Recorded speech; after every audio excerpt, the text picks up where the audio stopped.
Just learning that better than 90% of the people in the country do not achieve real financial competence and security during their lives gives each of us, as head of his family, or at least co-head, the responsibility to make certain that we are in that small percentage of people who do.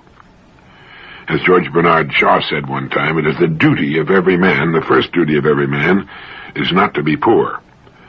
As it is written in the nature of man, freedom must be gained specifically against the obstacles and the conditions to which we're constantly exposed.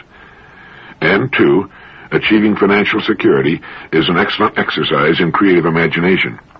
Considering the effects of unrelenting inflation and assuming that they will continue in the future as they have in the past, estimate how much money you think you and your spouse will need as income to live as you want to live at the time you pick for retirement. Now, if you want to go along with age 65, that's fine, but maybe you'd like to be financially set before that time. At any rate, pick the year and the income you want to be receiving by that time. You know what Social Security benefits are now, and they'll probably increase, but only along with inflation in the future. And you want the income coming in, whether you're in a condition to work or not, ideally. You want a form of income that does not depend upon your personal services. Now, you know how much you want coming in, and you know the year in which you want it to be there. Your problem is defined, and it's said that a problem defined is half solved. Let's say, too, that you yearn for the simple, uncluttered life, maybe a small, attractive place in Florida or Southern California or Hawaii or maybe Costa Rica or the coast of Spain with a sailboat and the rest of your life to spend wearing an old pair of Levi's and a sports shirt and sneakers. Sound good? Well, it's quite within the realm of possibility. It's a game any number can play. Most people just don't imagine that it's possible, so they remove themselves from competition. Now, here's one excellent formula to use in helping your imagination come up with the idea that best fits your particular likes and talents. First, the problem or opportunity. Problems are unsolved opportunities. Then assess your education, your background, your qualifications. What do you do best? You may want to go right on doing it, but at the same time invest your money in something calculated to give you excellent prospects for growth. As our friend suggests in his book, Squeeze the Eagle Until It Grins, you might want to invest in good real estate, perhaps Florida real estate. Then when you're ready to retire, you can live off your income and just watch your investments. You see, with $10,000, you can leverage, $50,000, maybe $100,000 in real estate. When it grows to $100,000, you can leverage maybe $1 million or $500,000. With $1 million, you can leverage $10 million. If you're not interested in real estate, remember that each year most people spend 90% or more of their income on products and services. The country's business firms do the same thing. What can you do to earn enough out of all of those many billions of dollars spent every month to live the way you and your spouse want to live? Set aside an hour a day to invest in solving your future financial needs. I recently visited a friend who lives in a beautiful home in Fort Lauderdale, Florida. He brought out a dozen fine, enlarged, beautiful color photographs of his home and grounds, shots from every angle. There were aerial views showing his home situated on the waterway. We commented on how great they were, and he told us that they'd been taken by a man in a small helicopter who had taken them without my friend's knowledge or permission. He had paid about $200 for the set, and they were well worth the money. If he used them only in case he wanted to sell his house, they'd be worth many times what he paid for them. But in the meantime, they were great framed in his family room and in his office. A person could make an excellent income doing no more than photographing homes, and if he happened to like living in Florida and flying around in a helicopter, he'd have an agreeable business indeed. It was an imaginative and successful enterprise for a person who likes and is good at photography. Actually, the photographer could be hired while the entrepreneur simply called on the owners of the homes and sold the sets of pictures. But there are thousands of ideas just as good and not nearly so imaginative. Opportunities go with problems. Violent crimes have increased more than 90% in the last 5 years. Violent juvenile crimes have increased 167% in the last 10 years, according to an article from the Los Angeles Times Service written by David Shaw and Bill Hazlett. We all are sickened by what we read every day in the papers and see on television. What can we do about it? Well, there isn't much the average family can do to change the national situation, other than lead honest and exemplary lives themselves. But the average family can make certain that its home is as safe as money and good judgment can make it. Now, I'd guess that 90% of American homes are ill-protected against criminal marauders. Any thief or psychopath can enter the average home with ridiculous ease in minutes, and they do every day. And that's because practically all builders put cheap junk where there should be excellent first-class hardware on doors and windows. Now, good hardware is available. You can find it on the really fine, expensive, custom-built homes, but most people don't know about it. Practically all families can afford and would gladly pay for such hardware if someone would bring it to their homes and show it to them, displayed perhaps in an attractive case, along with a sales book showing the rate of increase of crime in the country, with newspaper clippings of robberies, rapes, and murders going on every day. The man of the house could install the hardware himself, or he could pay extra for your installer to do it for him. And not just for the doors, but for every window in the house. You know, there's window hardware that locks with a key, and which prevents a window from being opened more than is needed for ventilation. As soon as the would-be intruder finds it difficult to enter, as soon as he realizes he's up against first-class preventive hardware instead of the dime-store junk he's used to, he'll move on to easier pickings. Such hardware could be sold in any sizable community. In order to get it for my own home, I had to go to a great deal of trouble, do extensive research, make a couple of trips, and make dozens of phone calls. Whatever it is you have a knack for, or like very much to do, there's a way to turn it to substantial profit and financial independence. But it takes something that not one person in 1,000 will seriously tackle. It takes thought, time set aside for serious thought. Judge Learned Hand once wrote, that we never see, save through a glass darkly, and that at long last we shall succeed only so far as we continue to undertake the intolerable labor of thought, that most distasteful of all our activities. But hard as it is, distasteful as it may be, we need only do it until we've solved our own particular problem, and we solve our own particular problem by being of service to others. They have everything we want, and will gladly share it with us, as we've said before, if we'll help them solve their problems. As we mature in our adult lives, our income should meet our thoughtful requirements. By establishing quality and simplicity as the guidelines of our lives, the income necessary to live a very good, full life can be surprisingly small. It should meet our qualifications, whatever they are, and that's our business. And any person can see to it that he has the income he wants all the years of his life and lives where he would like most to live. The number of business executives and managers who wind up behind the financial 8-ball should be something of a source of amazement to us all. Here are professional problem solvers who find they can't solve one of life's most important problems. They're usually good organizers, good leaders, good thinkers, and decision-makers. At least they're supposed to be.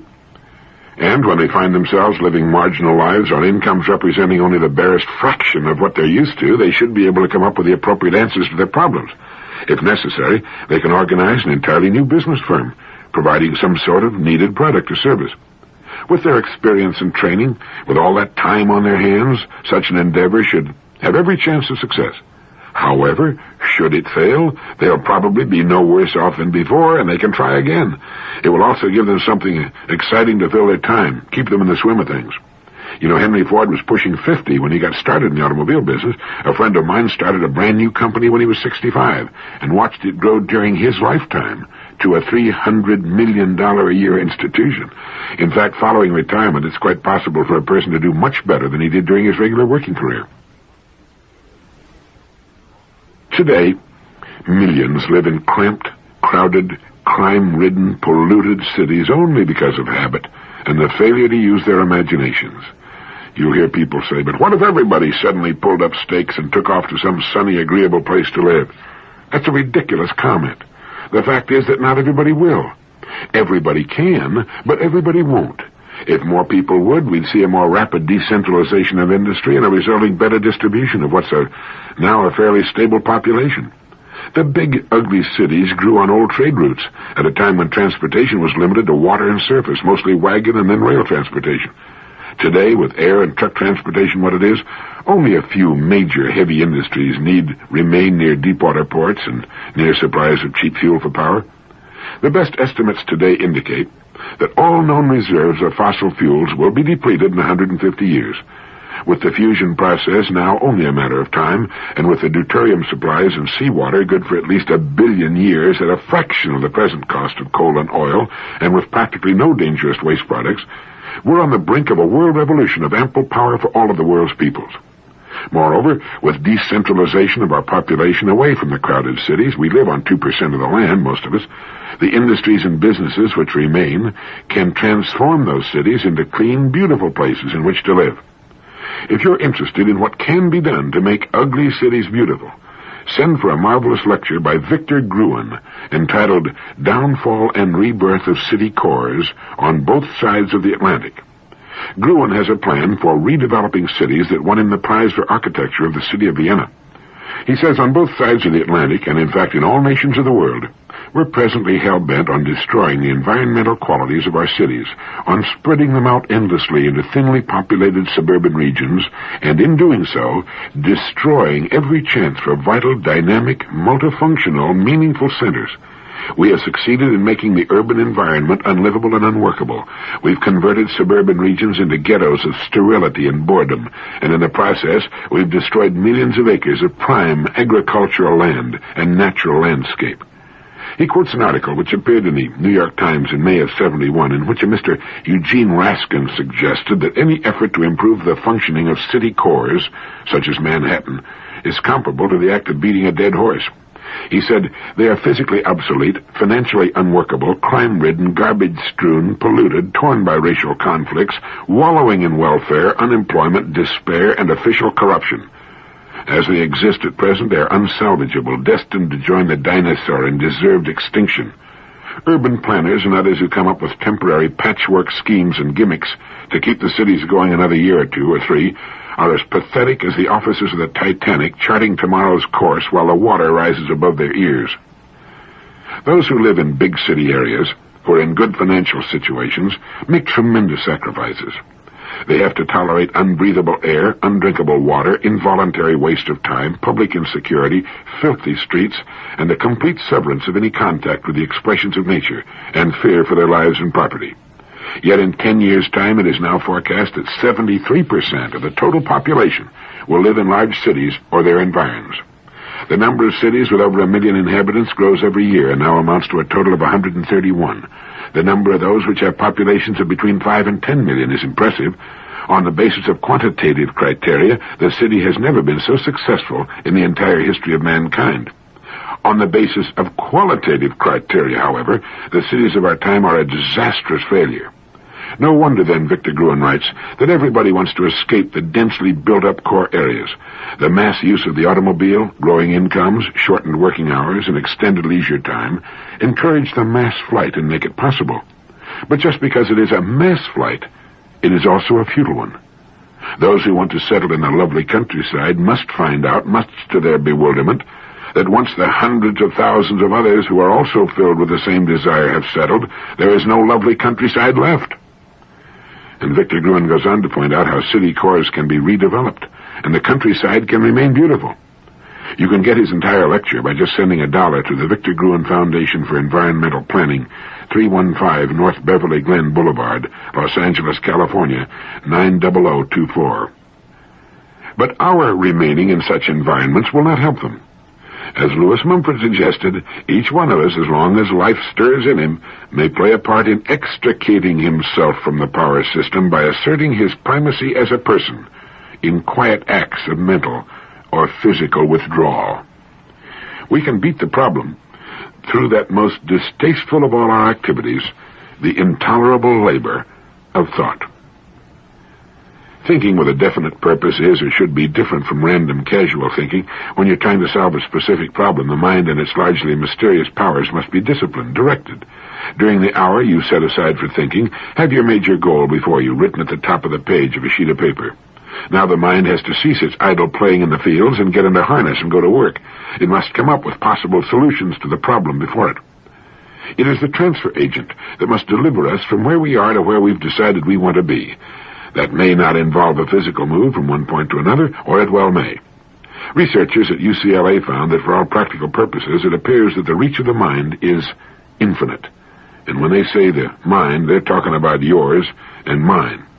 As you sit there with your goal before you and begin to try to come up with possible ways of reaching it, you'll notice a very sluggish reaction on the part of your thinking equipment at first.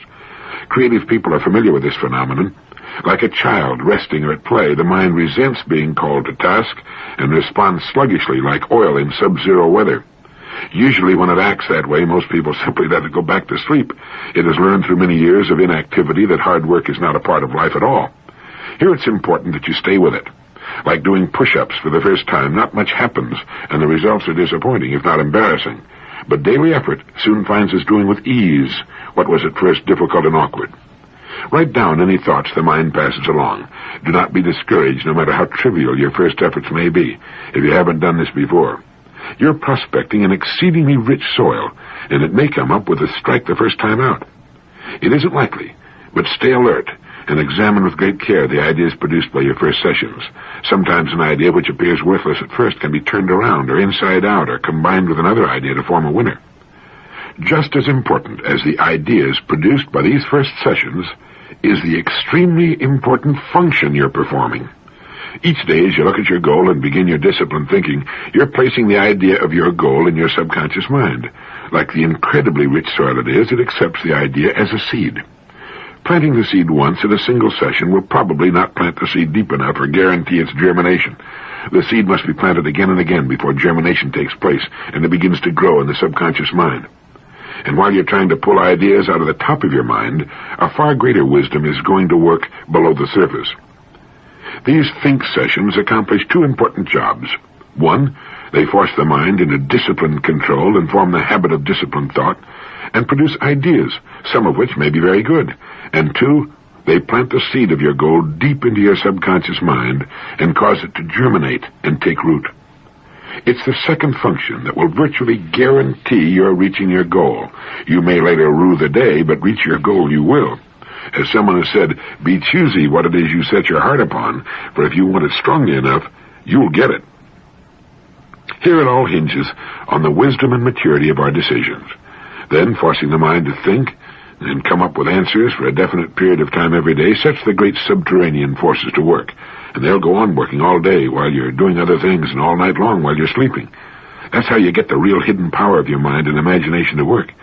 You've given it a specific job to do in the setting of your goal, and it can marshal massive, computer-like memory banks and countless extrapolations and permutations, trying 1,000,000 possible pieces to the puzzle you've given it.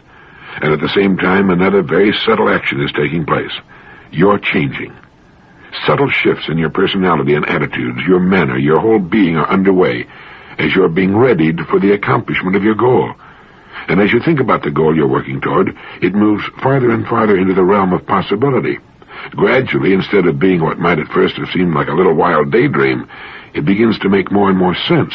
It begins to take on legitimate, concrete form. And finally, one day, when you least expect it, when the mind is at leisure, the idea will appear. It will slip into the edge of your consciousness so unobtrusively that, like a sly party crasher, you will be only vaguely conscious of it. But then, incredibly at first, then with mounting exhilaration, you'll see it for what it is, the idea you've been looking for. And if your goal is to live the simple, uncluttered life in some idyllic spot, you can achieve it.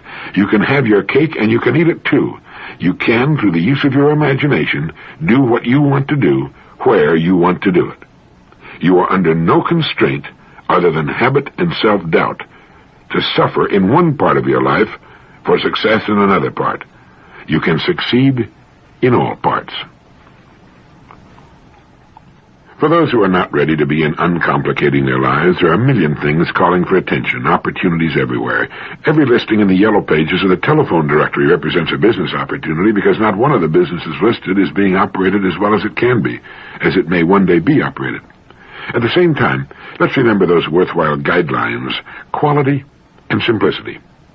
It's really quite surprising what we can do without and still live a richly satisfying life.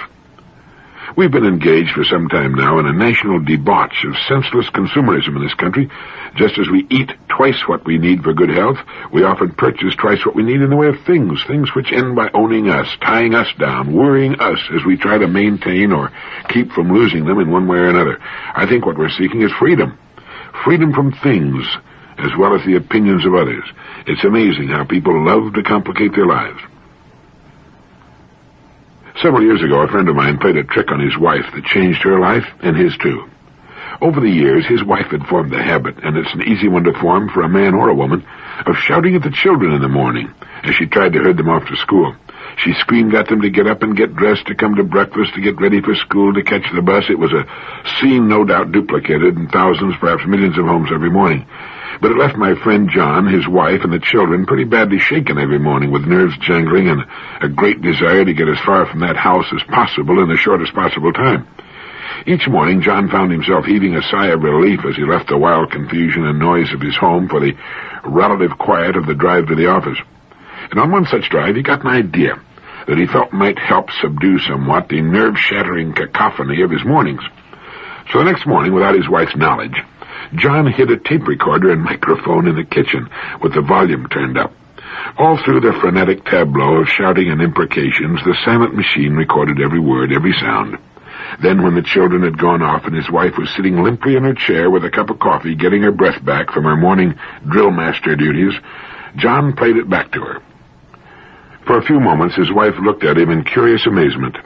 Then she suddenly realized that the strident, shouting, barking, unhappy voice was her own. For the first time, she heard herself as she sounded each morning to her husband and children, her face flamed with wounded embarrassment as the awful sound of her own voice again filled the kitchen, and long before it was over, she had put her head in her arms and was crying her heart out. John turned off the tape recorder and put his arm around her, and when she raised her tear-streaked face to look at him, it was filled with resolve, and she said quietly, "John, I'll never make another sound like that as long as I live." The next morning, the neighbors must have thought this family had left town. The children were dumbfounded but delighted. Their mother was smiling happily. She spoke to them in normal, well-modulated tones. Everything went off like clockwork. And when the children, still dazed by the smiling stranger who looked like their mother, had left for school, John and his wife sat smiling over their coffee. He later said she told him that she'd never be able to thank him enough for bringing home that tape recorder. The great majority of people haven't the faintest idea of the image they project for the world to see and hear. That's why football coaches show their players the films of the preceding week's game. If you want to improve your golf, get someone to videotape your swing. See yourself as you really look, and you can see where you can improve, where you can perhaps slow down and become steadier, more rhythmical. But if you want to have some fun, surreptitiously record the voices of your family at mealtime. That includes your own. You'll all find it a very interesting experience, and it can be hilariously funny. Sometime back, Thomas J. Fleming wrote a piece for Life magazine that had to do with an interview he had with Dr. Frederick J. Godet, director of the Laboratory of Psychological Studies at Stevens Institute of Technology. Dr. Godet is an expert on labor problems and absenteeism. Through his studies, it seems that Dr. Godet has become intimately familiar with germs, their oddities and strange habits. He discovered, for example, that germs can feel and act. He said studies show germs can tell one day of the week from another. They're aware of payroll accounting procedures and can even tell if an employee is happy or not, or if a boss is a kind or mean person. The doctor learned all of this while working on the problem of absenteeism, which costs the nation something in the neighborhood of $7 billion a year. It was discovered, for example, that while humans work a 5-day week with the weekend off, germs work just the reverse. Thursdays and Fridays are virtually germ-free days in industry, but the germs really go to work over the weekend and lay low hundreds of thousands of employees who don't show up on Monday. Yet in certain companies, the germs lay low on Thursdays, but go after the employees on Fridays. It was found that these companies paid on Thursday instead of Friday. Another curious fact was noted. Companies with liberal payment policies for absences due to illness had a 50% higher illness rate than companies with restricted sick leave policies. It was also discovered that germs head for the hills when management begins doing some serious research into the cause of illness, and that new employees on a 6-month probationary period were virtually left alone by germs. But as soon as they were permanently hired, with their jobs secure and their psyches well adjusted to company routine, the germs suddenly attacked at the same rate that they attacked old-timers in the company. And it was found that germs are passionately attracted to departments and companies with tough bosses constantly breathing down the necks of employees. One large company found that the absences due to illness varied from 2% to 17%, depending upon the type of boss. Dr. Godet also discovered that there's a certain type of person to whom germs are particularly attracted. They're people who are defensive, suspicious, and somewhat hostile. They're usually not well liked by their supervisors, and they reciprocate this dislike. They don't make friends easily and are regarded as loners. It's amazing how often they get sick. On the other hand, germs seem to avoid the sort who make friends easily, are outward-going and capable of numerous emotional attachments. These are the people you can depend upon to show up on Monday mornings. They seem to have a built-in germ repellent. And the doctor recommends that we have all-star games, Christmas, New Year's, the World Series, and national elections only on weekends. We know germs are active on weekends, so we have nothing to lose. And it seems that if a company will do a little research into the activities of its germs and the sort of people it has in management positions, it might increase its productivity considerably. Here's a wonderful way to avoid an argument. Simply ask questions. Instead of jumping in and disagreeing before you know any more about the subject under discussion than the other party, ask the other person to state his case specifically and to define his terms. People who like to argue and will at the drop of a word on any subject are people who enjoy ruffling the feelings of others. Willis Sloane once wrote an article entitled "Arguments Don't Win Friends," in which he points out that arguments are useless and largely ridiculous. They're more a matter of temper than temperate conversation and discussion. Subjects such as politics and religion can almost always provoke an argument. Racial prejudices can bring forth the most ridiculous statements in the form of arguments for or against certain practices. But if you'll apply this rule, to make your opponent be specific about some point you know backward and forward, you may avoid a foolish and endless, where nobody wins kind of argument. I've found that an argument like a potential highway accident can generally be spotted from some distance away, and it can be avoided the same way. Slow down and approach with caution. In conversation, as in your car, the worst danger is speed. It's pretty hard to get seriously hurt going 10 miles an hour, and you can avoid a serious argument that could lead to a lot of heartache by just being extremely careful when you come upon a situation that's likely to erupt into a serious argument. If someone makes a statement that you feel is wrong or ridiculous, you should not remain silent. As you feel the adrenaline pumping into your system, instead of jumping on the other person with both feet, just ask, "Why do you say that?" If you get another absurd generalization, ask, "Would you mind being specific about that?" Ask questions such as why. How do you know? Instead of trying to prove your opponent wrong, make him prove himself right or discredit himself, which he will promptly do if he's skating on thin ice. Put the burden of proof squarely where it belongs, on the shoulders of the person who started it. Then you can sit back calmly and enjoy yourself while he gets in over his head, flounders in the swamp for a while, and finally tries to change the subject. No argument, and he won't be so quick to start another one the next time. Robert McNamara, one of the nation's top executives, asks why whenever something is proposed, even if he is immediately against the proposal. He wants all the facts.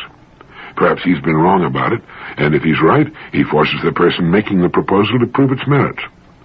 Now, no one can even guess at the number of families living between arguments in a state of unnecessary and uneasy truce. Since it takes two to argue, let's make sure we're not one of them. All we need say is, "Why do you say that?" Or, "Exactly what do you mean by what you just said? Where is your proof?" Keep the ball and the pressure on the person who is driving recklessly. It works like a charm, and you come out of it looking professional, wise, and level-headed. Thank you.